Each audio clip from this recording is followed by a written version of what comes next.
Hi everybody, Professor Paul here with Advanced Ideas. Our goal is to make you healthy, wealthy, and wise. So here's a way to make you healthy, wealthy, and wise all in one. REBT, Rational Emotive Behavioral Therapy. This is the master skill to have in life. It's literally the scientific way in which you program your brain. Until you can control your mind, you can't control anything else. This will help you mentally, physically, spiritually, emotionally. This is the master therapy key. I've been a master therapist for over 35 years. I'm the guy who trains the guy who trains the guy who trains the guy who probably did therapy with you or your family. So I have the power and the techniques that you need to master REBT. It's such a powerful and simple skill. You can learn it very quickly in this course. I'm going to give you extra literature and handouts so that you'll be able to master it. And within moments, you'll be able to do it and you'll be more effective in your life. At the point at which each therapy works, it always comes back to REBT. REBT is about mental and emotional mastery. If that sounds good for you, sign up this course and your life will be changed. I remember when I first learned about REBT, I was literally upset. I was mad that I hadn't been taught this at a very young age, that this wasn't literally taught in school as part of mental and emotional mastery. I don't know why we don't teach our kids these things. Now you'll be able to learn this. You'll get an unfair advantage in almost every area of your life. Your life will feel so much better. You'll be so much mentally healthier. And you will have a unique advantage. You will understand exactly why people do the things that they do. You'll have a very rich understanding of the psychology of why people are the way they are. So, if you're excited, if you're motivated, if you want to change your life, if you want this key to life, go ahead and sign up for the course, and I'll see you inside the course.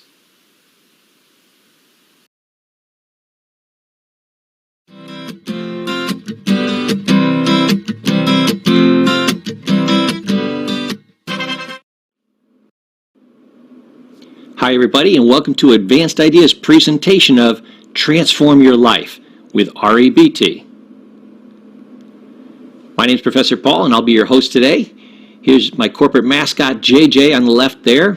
I'm the guy on the right with the face built for radio. As you can see from the background, I like to read a book or two. Why? Because I want to make sure that you have the top cutting-edge tools, strategy, techniques so that your life can be transformed. So, who am I and how can I help? Well, my name is Professor Paul, and I've been on a mission for the last 35 plus years to help people excel in business and in life. I want you to have that massive transformation. I want you to have tools, strategy, techniques that will work for you across every area of your life and make your life so much better than you ever thought possible. Now, like I said, I'm a very serious student. I've got 4 different degrees all the way through the doctorate. I'm the CEO of Advanced Ideas Incorporated. I've been a corporate trainer for many years. I've run several multi-million-dollar corporations, largely in the mental health field. I'm a former psychotherapist. I was a licensed mental health counselor, licensed drug and alcohol counselor. I'm a university professor. I've taught at multiple universities, gotten multiple teaching awards. I'm a 6-figure internet marketer, which means I do a lot of educational courses. I help tens of thousands of people out there, soon to be hundreds of thousands of people, have better lives. I wrote over 500 books in the areas of psychology, business, and health. That doesn't even include the ones that I read for my college education through the doctorate. And I've got a minimum of 6,000 extra hours of additional training, going to seminars and webinars, going to additional lectures and listening to audio and videotapes, training all the time, like I said, to get you the absolute best material to transform your life. So, I want you to know that I have the exact same goal that you do, to help you grow and to remove the barriers that have held you back and teach you cutting-edge skills. If you follow and practice what I teach in this training, I guarantee you, you will excel. Now, my goal is to be a mentor to you.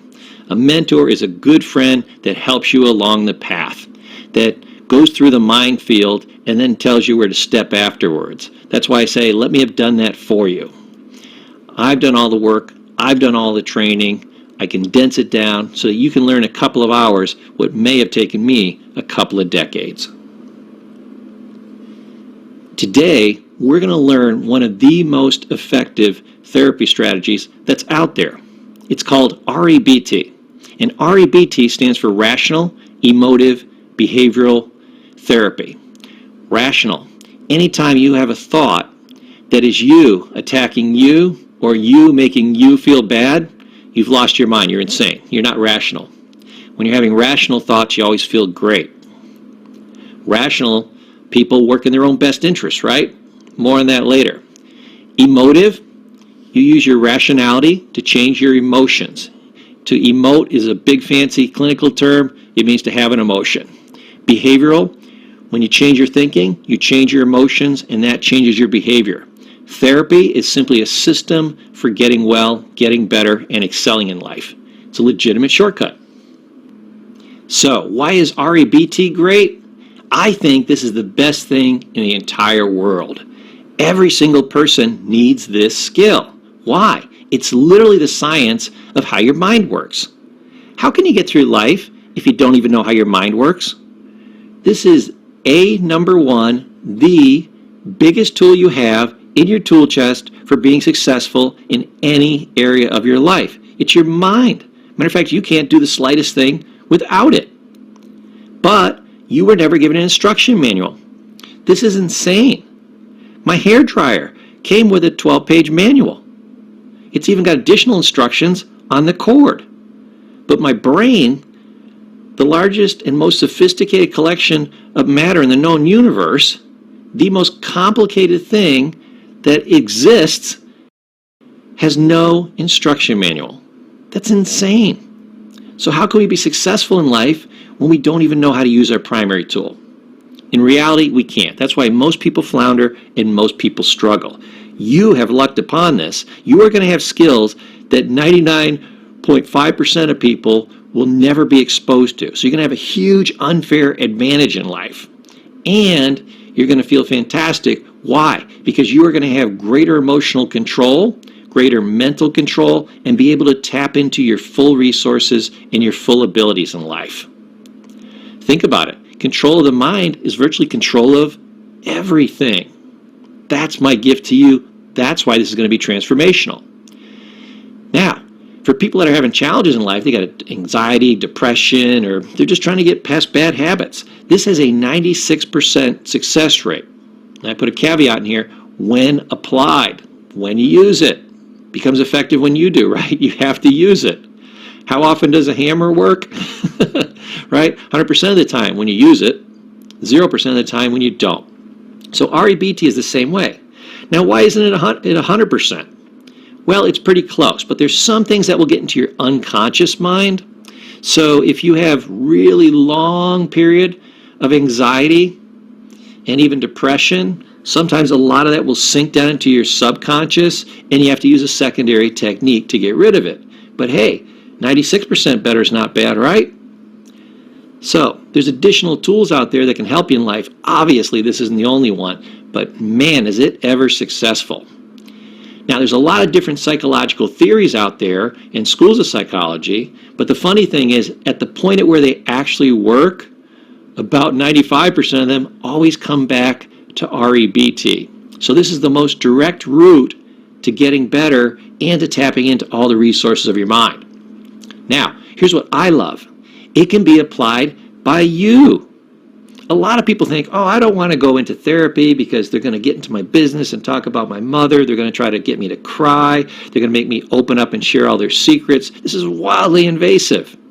Well, here's a therapist that you listen to. You. I'm not going to do any therapy with you here. I'm not here to be your therapist. If you need psychological help, please go out and get it. I highly recommend it. Make sure they're competent, but I highly recommend it. There's a lot of great therapists out there. I'm a great therapist. I want to support the field. So, I'm not providing therapy for you here, but this is self-help techniques that can be applied by you. Perfect. And for the vast majority of people, they're not even going to be using it necessarily on emotional stuff. They're going to be using it on habits and skills and those types of things. So the other thing that I love about it is there's almost no resistance. You don't hide anything from you, for the most part, right? So resistance is at an absolute minimum. It's also very easy to teach people this. You'll find that we're able to pop through this in just a little bit over an hour. Perfect. Also very easy to learn. If you need to go back over this training, you own it, so certainly go back over it, but it's a fairly simple technique. Once you practice it a few times, you'll get exceptional at it. It's fast, simple, and easy. You can use this forever. That's beautiful. And it's great for virtually any disorder, any problem, any challenge you have. It's so multifunctional. I absolutely love it. That's it for this section. My name is Professor Paul. You've done absolutely fantastic. We're going to jump into the meat and potatoes of this next, so I'm very excited for you, and I'll see you in the very next section.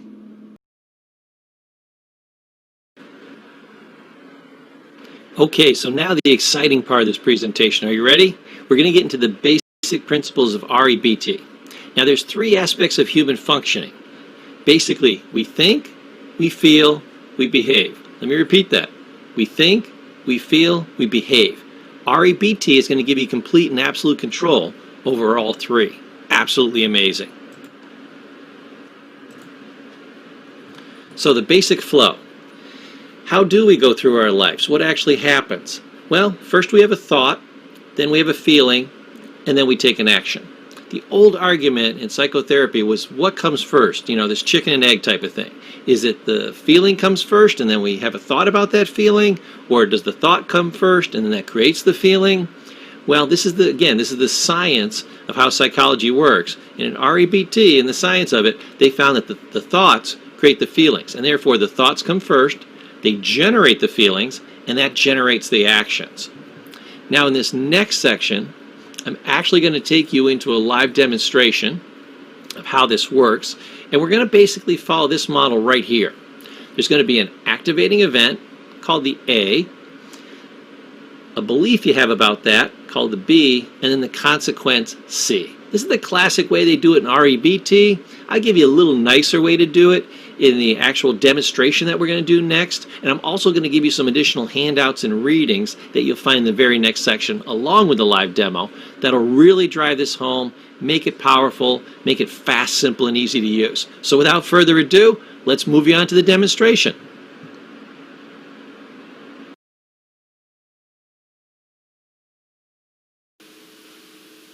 Hi everybody, Paul here of Advanced Ideas, where our goal is to make you healthy, wealthy, and wise. Today we're doing a presentation on REBT.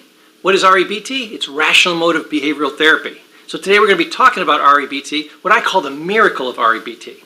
Because what's a miracle? A miracle is when something happens that's so amazing you thought it would never happen in your life. Well, that's what's going to happen today. Because 99.99% of people will never be exposed to REBT, the Rational Emotive Behavioral Therapy, and their lives will be less livable because of it.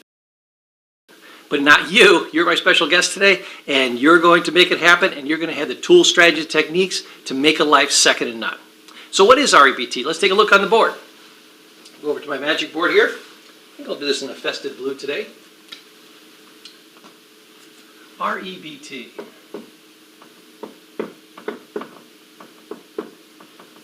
Rational, emotive, behavioral therapy. REBT. So let me break it down for you. Rational. Rational means sane. If you don't understand the nature of reality, you're what? You're insane. Now, don't feel bad. Most of us don't understand the nature of reality. We don't understand how it truly is. And once you start using these techniques, you realize you fall in that group, and so do I. So, rational means sane. Here's what else it means. It means anytime you crap on yourself, you're negative to yourself, you use the negative self-talk that we talked about in previous videos and trainings. Anytime you are bad to you, you've lost your damn mind. You're insane. You're not rational. Because I can explain rationally why you would be good to yourself, but I can't explain rationally why you'd be bad to yourself. So rational means being good to yourself, not crapping on yourself. That's rational. Emotive, big fancy psychology term. I'm not quite sure why they use this. I wouldn't have gone this route. Emotive means to emote. It's a simple word, means emotional. So, rational way, a logical, scientific way to change your emotions and therefore change your behaviors. And what's therapy? I love therapy. I'm a therapist. I do it. It's a system of getting better. And as Wayne Dyer says, you don't have to be sick to get better. I used to use that as a motto for my counseling. Okay, so that's what rational motor behavioral therapy is. Now we're going to jump right in and we're going to see exactly how it works. I'm going to give you some nice examples here so that you'll have some specific real-life examples of how to use this so that you can simply plug in your problem, your issue, the thing you want to get past, the thing you want to enhance, the thing you want to eliminate. Have that ability and just plug it in and make it happen effortlessly. So, why do people get stuck in their emotions? And why did I say I thought they understood the nature of reality, but they really don't? Myself included. It's because we're missing a piece, and I'm going to show you the missing piece. So, here's what it looks like. Here's how it appears that reality happens. So, when you have a disturbing event, here's what happens. Say somebody yells at you. Therefore, you get mad, and then you give them a bop in the nose. Right? Typical scenario. You have some kind of anger reaction. So, here's what happens. There's an event. Actually, I'm going to do this one in red for you so it'll kind of stand out a little bit. Okay, so we have an event.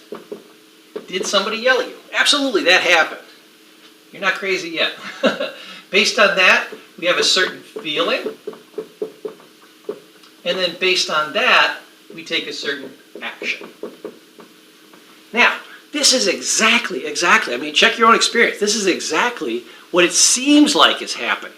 And the reason we can't break out, we can't change our own emotions just like that, is because we're missing a hidden piece. Here's the hidden piece. Okay, somebody yells at you. That's true, that happened. Now, then what happens is you have a certain thought about it, and you have certain self-statements that you make. We'll call them self-talk. This is the way you describe what happened to yourself, sometimes known as your explanatory style, how you explain this to yourself, the meaning that you give it. That's self-talk. And then you also have certain rules, and I'll go over what that is. Then, based on this happening, then you have a certain feeling, like you get mad. And then you take a certain action, and you bop them in the nose. So let's look at the magic of this missing piece. Every feeling is based on the thought that precedes it. If somebody yells at you and your thought is, wow, are they mad at that guy behind me? You're not going to get upset because the thought says this has nothing to do with me, and you're not wrong. Okay? But if you say, even if somebody wasn't yelling at you and you say, hey, you talking to me, and you get upset because of that thought, you'll get mad, you might bop the guy in the nose. This is exactly how it works. It's not the event that happens, but the meaning that you give it. The meaning. What you tell yourself about that event. That is the golden ticket. That is what makes you happy, mad, sad, angry, nervous, worried, scared. And then you take the appropriate action, whatever that may be in your mind when you feel this certain way. So, here's what happens. Say you're a young kid and you're having a good time, you're bebopping around your little diaper there, and you're going across the couch, and all of a sudden you get to the end of the couch and you fall over. Bam! All of a sudden, you look up at your mom or dad, and you're kind of trying to figure out, because this is the first time this has happened. You didn't really hurt yourself. You got that big bump around there called a diaper. But you're trying to figure out, how should I feel about this? And you look for clues. Now, if your mom or dad are laughing, oh, that's so funny. You know, you bucket arse, you fell down, you know, haha, this is good slapstick. Then you'll think when you fall on your butt, that's funny, that's big humor. You'll probably start doing it like Steve Carey. Okay? But if you look at your parents and all of a sudden, oh, they're shocked and they're so nervous and oh my God, my baby, and they freak out, you're going to say, well, falling off the couch or falling down isn't slapstick. No, it means freak out. okay? Because these are your mentors, these are your teachers. They're teaching you to do this. Now what happens is this will get locked in your psychology. You will have these instant reactions, and they become like a reflex. You no longer think about them once they're locked in. It's called the imprint period or childhood programming.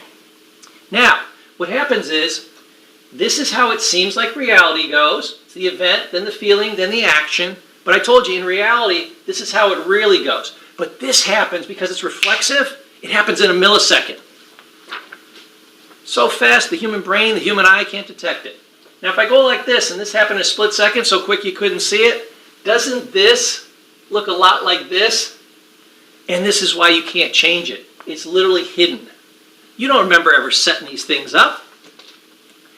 Now, when we were talking about the child falling off the couch, pretty soon they develop a rule. A rule is when this happens, you feel like this. Just like some people will say, well, you know, if somebody says something mean to you, you turn the other cheek and you just let it go. If they practice that over and over and over again, and that becomes kind of one of their rules of doing things, it'll become reflexive. So the minute somebody says something nasty to them and say, boy, that guy must have had a bad day, and they just keep moving on. Now, if your rule is, and you've ingrained this, you're now programmed, it happens instantly, that, hey, you don't ever talk to me like that, you don't disrespect me, man, I will give you a bop in the nose. That's what you're going to do.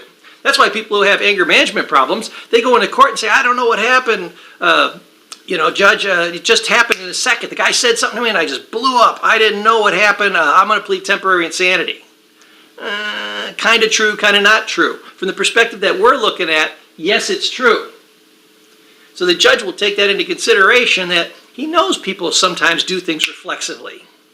But here's a guy with an anger management problem who 20 years later hasn't figured out how to do REBT, hasn't gone back and reprogrammed himself, created another response. So the judge says, I understand what you're saying, that it just kind of happened to you. Things like that happen to me, but you know what? If they happen to me in this court, you're responsible.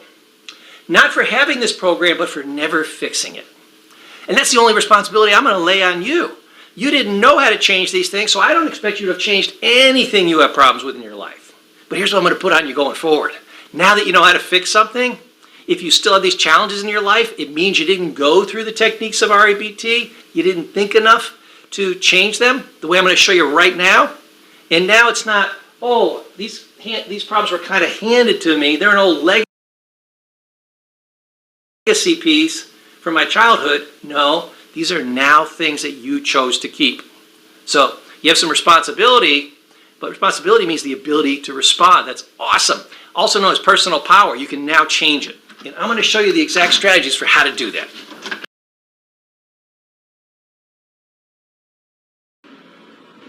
Okay, the next concept I want to teach you is about belief systems. Now, I call it BS just to remind me what it is. It's BS. It's simply a belief system. What's a belief system? It's an idea that you made up in your head.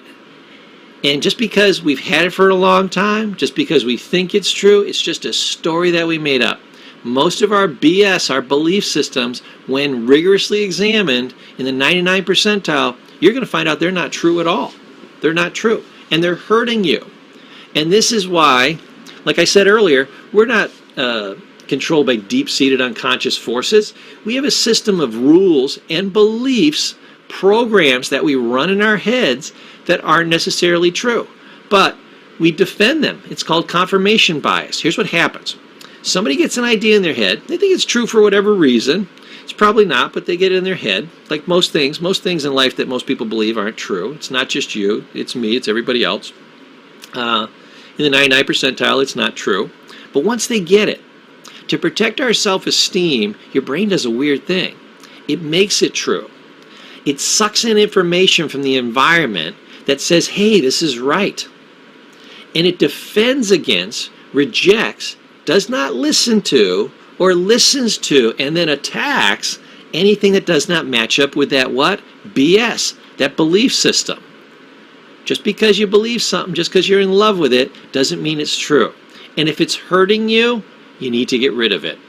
Use the REBT, look through your belief system, find out how it's not true, use that to dispute it, to destroy it, and then reprogram it with a positive belief system, okay, that'll actually work for you.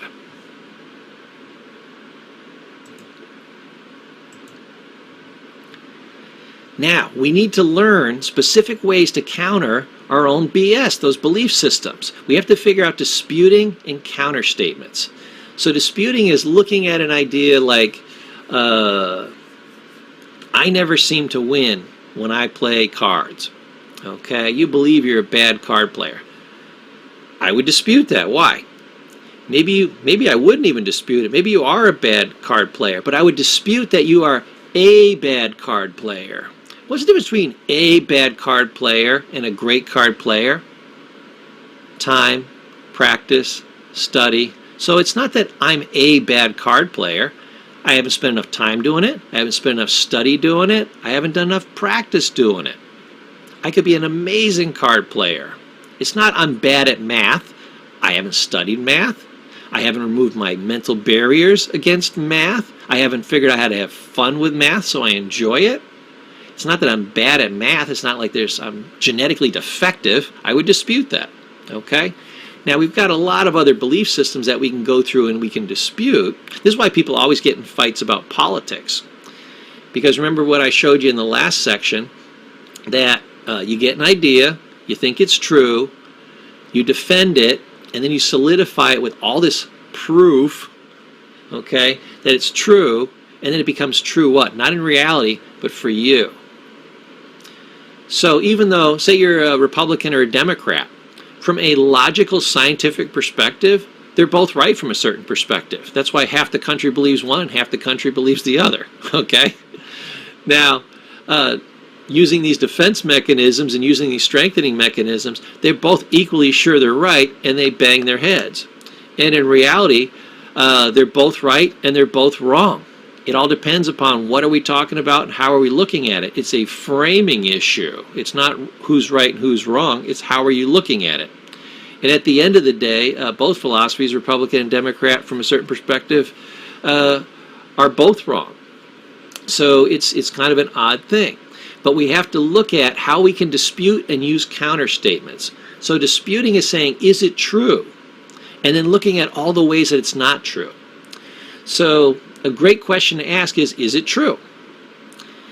And a counter statement is figuring out what you're going to say to yourself instead of the old negativity. So disputing is figuring out how it's wrong, and the counter statement is, no, it's not this, it's this. No, I'm not a bad card player. I haven't practiced enough yet. Okay? I haven't made it a priority in my life. That's the counter statement. I'm not good at playing cards yet is a counter statement. They call that the power of yet. We use that a lot in therapy.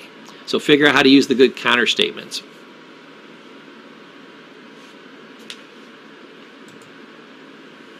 Okay, here's some good counter statements here and different ways of thinking about things.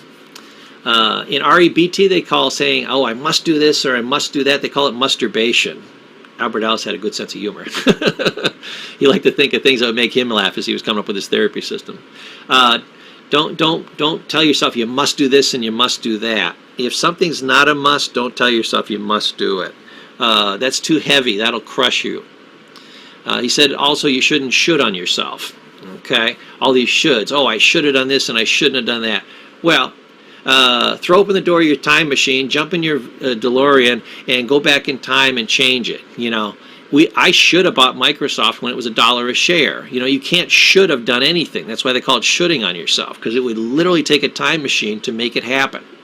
The past, they call it the perfect preservative, because not a slice of it ever changes. Not a millisecond of it ever changes. Once it's over, it's over. So stop shoulding on yourself. And people say, oh, I have to do this, I have to do that. I don't know. Dispute it. Is it true? You have to do this, you have to do that. Oh, you know, you have to worry about this and you have to think about that. I don't know that.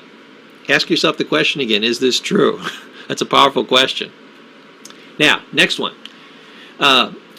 What if thinking. This is classically something that happens a lot in anxiety or people that doubt themselves. You know, what if this happens? Or, you know, what if I ask the pretty girl to dance and she says no? Switch it to so what if. So what if the pretty girl says no? What does it mean? Think about it. Why would she say no? A, she has obviously no taste. That could be it, right? And you wouldn't want to hang out with somebody for the rest of your life that has no taste and doesn't even really desire you. So the worst thing that could have happened is she said yes, tolerated you, put you through 3 or 4 dates of suffering, used up all your money, got you all emotionally wrapped up, and then dumped you. So looking at what if and making it so what if changes things dramatically. Why else might he or she turn you down? They're stupid. They're neurotic. They're mentally ill. They're afraid of dancing. That's why they won't go to the dance with you. They're dating somebody else. These are all reasons where you want them. This is the best case scenario, is that they tell you no. So hopefully they say yes for the perfect reasons and they say no for the perfect reasons. 95% of the time, that's exactly how it works out. If I asked a girl out and she said yes, that was 95% chance that was the right thing for her to say and that was the right person for me to be with. If she said no, even though I wanted her to say yes, she'd have been right 95% of the time to say no. I actually made out better. Okay? That's how that works. If you're worried about, say, making a presentation, say, well, what if I make a fool of myself? Say to yourself, so what if you make a fool of yourself? You'll do that a couple of times and you'll stop doing it. It'll solve itself. Big deal. I don't care what anybody else thinks. I care about what I think. That's rational, right? Irrational is worrying about what everybody else thinks. What you think determines your reality, not what everybody else thinks. That's crazy talk. So use the make the what if become so what if. Prove it. This is where we use the is it true question. Prove it is another way of saying it. Oh, you think this or that. You've got this negative belief. Prove it. Prove to me right now that's positively, absolutely, scientifically, incontrovertibly true. Prove it. And you're going to find for 98% of your BS, your belief systems, you can't prove it. It's not provable. It's just something you like. It's more like a preference. Ask yourself, is this thing really important? This thing that you're worrying about and torturing yourself over. Me and my friend Nick, we had a kind of a joke saying that we would tell ourselves. We would say, in 100 years, who's going to give a damn? If in 100 years nobody was going to care, we said, well, let's stop caring right now. Let's get a jump on this thing. We'll be 100 years ahead of our time. Here's a great therapy question that I always tell my clients to ask themselves. Not is this right or wrong? Is this helping or hurting? Is it moving me in the direction I want to go or away from the direction I want to go? And what works out best in the long run? Long-term thinking works out great. Short-term thinking, most of the time it doesn't even work out in the short term, but it destroys the long term. You're going to spend a very short period of time in the short term, literally minutes, hours, or days, and then the rest of your life in the long term. Always use long-term thinking. So great question to ask. So, is this emotional or logical thinking? A lot of people are thinking emotionally. They're running these negative thought patterns through their heads, and they think it's actually logical thinking, like worrying. People think when they're worrying, they're being logical. No, you're being illogical. Logically, you write down the 5 things that could go wrong, and then you write down at least 5 solutions, okay? So you can nail down these things, then you forget about it. Worrying is doing that, and then still running it over and over and over and over and over. This is like just some kind of stupid mental wind-up toy. This is completely wrong. Don't do that. Use logical thinking. Use the Spock method. Take emotion out of it and look at it, and then the emotion will go away. And you'll also come up with what? Solutions. Is this a good way to live is a great question. Is worrying a good way to live? Fearing the future? Fearing the past? Being mean to other people? Is it a good way to live? If the answer is no, stop doing it. Great question. Now, here's my question. Here's the therapy question. Who the hell sold you on that idea, and why'd you listen to him? Oh, I don't think I'm any good because my mother told me she didn't love me and blah, blah, blah, blah. That doesn't mean you're not lovable. Why the hell did she tell you that? That woman was insane. The only person who was more insane than her was you for believing it. It's not true. It was a lie. Don't believe lies. That's crap. So again, who the hell sold you on that idea? Who the hell told you that? Let's go hunt him down and give him a beating. It's therapeutic. It'll make you feel better. We have been sold, again, this imprint period thing, on a lot of ideas that are just fake and false and wrong. We bought into them. We never disputed them. We didn't know how to ask these questions, and we were stuck with them. Now you're free, and you have a complete system above and beyond all these extra things that I'm literally laying into REBT to make you powerful and be able to destroy these things. And here's a great question my old buddy Nick used to ask me. He said, how's that working for you? You know, I'd say, I asked this girl out and she said no, and I've been feeling bad for several days. And he'd say, well, how's that working for you? I'd be like, well, what are you talking about? He said, well, what's the appropriate amount of time to feel bad? Because you seem to have this system of feeling bad over and over and over again. And I want to just ask you, I want to check in with you, 5 days later, how's that working for you? Is this something you want to keep on doing or quit? If it's not really working for you, I highly recommend you stop. Nick wasn't a genius, but boy, he came up with some really good ones. How's that working for you? Remember that one.